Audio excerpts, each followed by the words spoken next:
have yet to actually do it, but I keep threatening from week to week that one of these days I'm going to break down and order a curriculum for the church. You can do that, you know.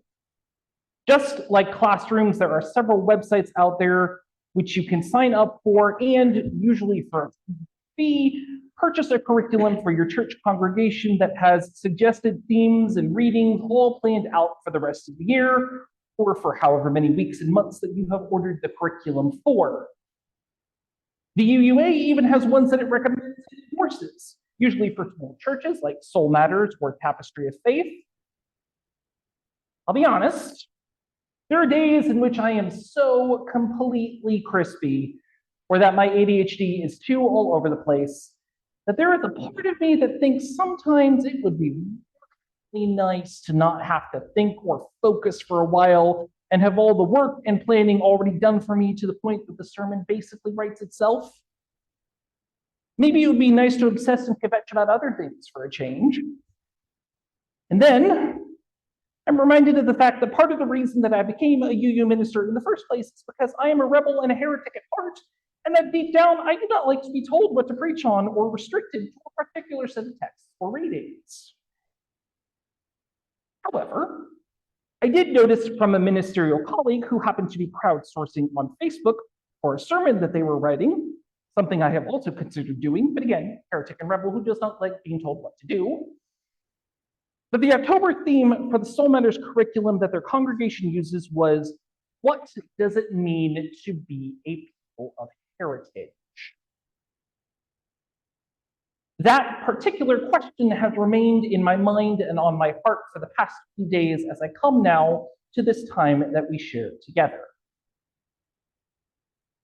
Heritage is one of those words that answers all of the questions that we heard this morning in the first hymn for today. Where do we come from? What are we? Where are we going? And this is important because these are questions that we are answering as much for ourselves as we are for the others who ask us. And the reason that it is so important that we answer these questions for ourselves is because that these answers will form the bedrock of who we know that we are. That is important because we need to know who we are in spite of everyone and everything else. We need that voice that is willing to speak up and speak out to tell everyone, even those who do not care to listen, the truth of who we actually are. If you have the privilege, it is even right to call it that, to be part of one or more marginalized identities, one of the things that you learn is that everyone is all too quick to answer those three questions from the opening hymn for you with what they think that the answers should be.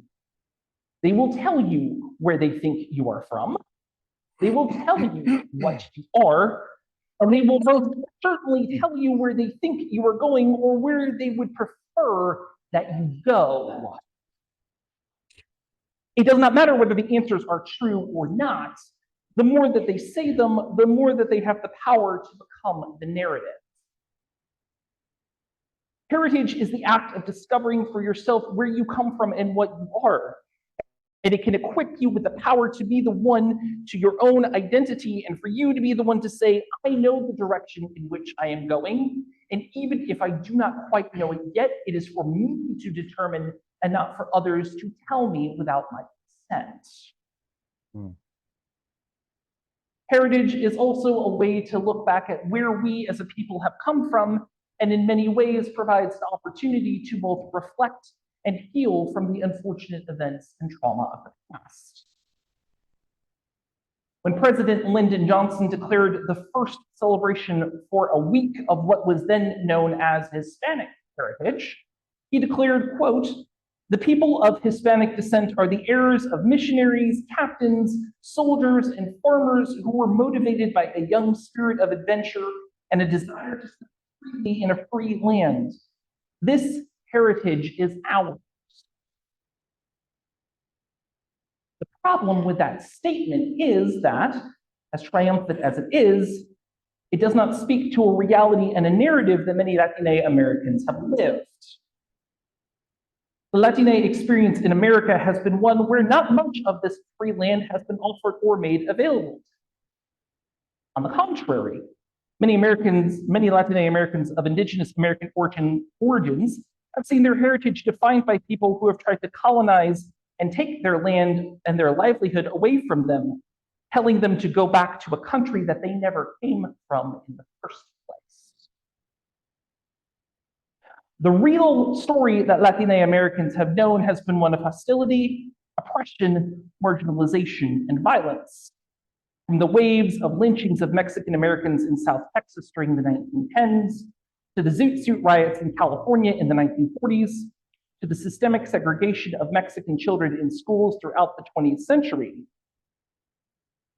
Their story has also been in fighting against these forces for their rights, from the walkouts of Chicane high school students in the 1960s that led to educational reform and higher enrollment numbers, to the Delano grape strike organized by Cesar Chavez and Dolores Huerta that led to the establishment of the United Farm Workers, to the development in 1973 of the National Council of La Raza, now known as Unidos US, which I'm sure that my guest today can tell you a thing or two about, which has become the single largest nonprofit advocacy group dedicated to the advancement of Latine Americans,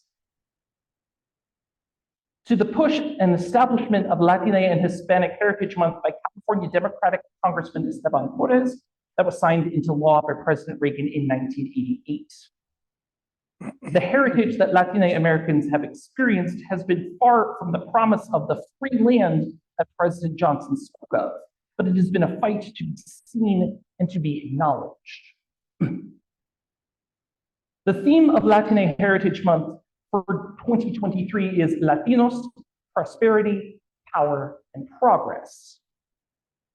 It is meant to recognize the power and strength that Latine Americans have always had, and in the midst of heritage of marginalization and erasure by others in the dominant culture, how they have used and continue to use that in ways that have actually helped to move this country forward. It is also aspirational and speaks to the future for Latine Americans, asking them to answer the question of where are we going?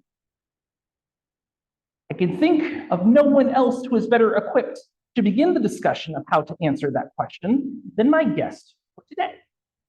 He is the Executive Director for the Center of Diversity and Inclusion at University of the Pacific and worked in community youth engagement for Unidos US, formerly National Council of La Raza, and is a tireless advocate and champion for not just the Latine community, but also a proud and enthusiastic supporter of all things Stockton. Please welcome my friend, Mario Enriquez. Thank you. Thank you. All right, good morning. Awesome. Thank you all again and for being a guest here. I'm thrilled to have the next 5-7 minutes with you all to talk about where we're going, which is a big question. And I really appreciate the last hour of listening to those that have spoken about our history, building allyship, and what we can do as a community, regardless of what identities you have and don't have. I'm proud that I'm from Stockton. My name is Mario Enriquez. I'm a proud UOP alum. And in 2010, I remember when Forbes magazine called us the most miserable city in America. And we know as a community that that isn't true. We know our heart, our spirit, and the care and passion we have for our community and for one another. So in 2010, I gave myself a promise on August 2nd, 2010, go out into the world, learn as much as I can, and come back and bring it back to my community. But in the spirit of this topic and Latine Heritage Month, being Latinx, Latino, Latina, I think about in order to know where we're going, we have to know where we've been. And we got a great summary and some highlights that the Reverend just spoke of the past traumas and incidents that have happened for this particular community. But I know each of us in this room can think about our own incidents, traumas that have happened for your own communities, whatever those identities are for each and every one of you. That's what I love about community. We're all uniquely different. There's no one else like us and like you in this world. You have a lived experience that nobody else has in the room. Despite whether we may have some similar identities, it's still very different based on where you lived, what you've done in your career, your education, the traditions that have been instilled by our parents, legal guardians, chosen family, etc., all uniquely different.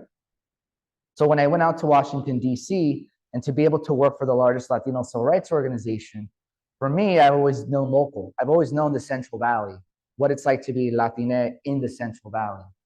Low income, coming from a mixed status family, seeing my parents, my uncles, my cousins, other folks in the community working hard, 2-3 jobs to make ends meet. Everyone's still uniquely different, but yet similar in some way, shape, or form. So when I went out to Washington, for me, youth has always been a passion of mine. And I think in terms of where we're going, that's really where many of us can play a role in terms of being allies, supporters, mentors, is education. If we can't get our kids to read by the 3rd grade, we know that the chances of going to the prison system increases. So for me, education has been my North Star of what I can do as an individual, but also what you all can do as community members to guide young people of why education is important, why literacy is important, whether it's obtaining a higher education or an apprenticeship, some way to better the lives of our families. And I think that's the trend I've seen growing up, and the work that I've been able to do is that I always have to recognize where I've been. Sacrifice. We've all made sacrifices for our families, our loved ones, but people have also made sacrifices for each and every one of you. And that's a constant thing that I've always remembered and try to remind myself every single day, that I wouldn't be who I am today if it wasn't for the sacrifices of my mom, who came to this country from Mexico to give my sister and I a better life, the American dream, right? As so many pursue that American dream. But it's become less and less obtainable for many, especially now more than ever. Whether you're Latine, LGBTQ, woman, all of these civil rights that we've seen are being under attack shows that we're nowhere near the American dream, because we still see folks doing 2-3 jobs to make ends meet, folks that don't have full immigration status to obtain higher education. More rights are being taken away than they were half a century ago. But the constant reminder of sacrifice is the thing that always brings people back. If we can find ways to remind our younger generations of sacrifice, the opportunities that we now have and the potential we have to go forward, that's the turning point that I've seen personally. When I was with Unidos and I got to travel the country and talk to high school students and go to colleges and universities, I always ask students, what's your why? Why are you here? Why are you a student? Why are you studying what you're studying as a major? 99.9% of the time, it never failed. I'm doing this for my mom. I'm doing this for my dad. I'm doing this for my younger siblings. Family has always been a core part of who we are as a people, especially within the Latino community, but also within all communities that I've seen. Despite politics, when I talk, it's always about, I want to give my children, my grandchildren, a better opportunity than I've ever had growing up. And that's constant. So when we talk about heritage, yes, it's important to know who you are and where you come from, because sacrifices have given you the chance to be where you are now and to have the privileges and benefits. It wasn't just because you were born and you just have them. Sacrifices were made, whether you see it or not. So when I was with the civil rights group, the big thing was immigration. As we know, that still hasn't been resolved. And in 2012, I remember being outside of the White House when President Obama passed the Deferred Action for Early Childhood Arrivals. That didn't just happen. People organized, they were furious, and they demanded that the president do something about that, because we saw that young children couldn't access education because of their status. Many wouldn't even know what it was like to be in a different country. But people organize, and that's what I see in allyship. When we all organize and can support one marginalized community, we're helping everybody. We've all heard the saying, when one marginalized group is under attack, we're all under attack. Which is what I appreciate about this church, this congregation, is that you all are accepting of all groups despite identity. You're all organized and are one community, because we don't see just one particular group, right? We're here to support everybody. And that's something that I've always seen as an organizer, the work that I do, and I know what we can do moving forward. And I think one of the things now in terms of next step is appreciate these heritage months. And I'm all about the parties and the festivities. I love that. But it goes beyond that. At the end of the day, when the party's over and the festival's over, the next thing we should be asking ourselves is, what's next? How can I? Is there a young person I can mentor? Is there someone that I can give resources to? Can I post an Instagram post talking about ways to get involved? Those small things go a long way because trust me, there's one person out there that is paying attention and looking at each of you about what you're doing, how you carry yourselves, how you speak of other communities. There's always that one person that's watching and looking. So be that mentor, guide them in a way that can uplift them, because sometimes they need that. I think of the young woman at Delta who's working 2 jobs because she can't afford financial aid because she's undocumented. I think of the gentleman I met in Los Angeles who's a janitor and has 3 jobs, but he has 5 kids trying to make their way through college. These are still the realities of today. Nothing's been fixed, but together we have to work and work and work to achieve that ability that we can all thrive in all communities, despite the zip codes that you live in. We had this unofficial saying when I was in Washington, but many nonprofits that do grassroots advocacy work, whether it's farm workers, healthcare, civil rights, you name it. Our mission is to drive ourselves out of business. And that's many nonprofits, right? Our goal is to drive ourselves out of business until we achieve that American dream for everybody. So while I think of, in closing, of Latina Heritage Month, I think of sacrifice, I think of opportunity to mentor, to guide, because those things collectively can help us move forward. So I appreciate all of you and thank you all so much for the opportunity to be a speaker and a guest. Thank you. Thank you.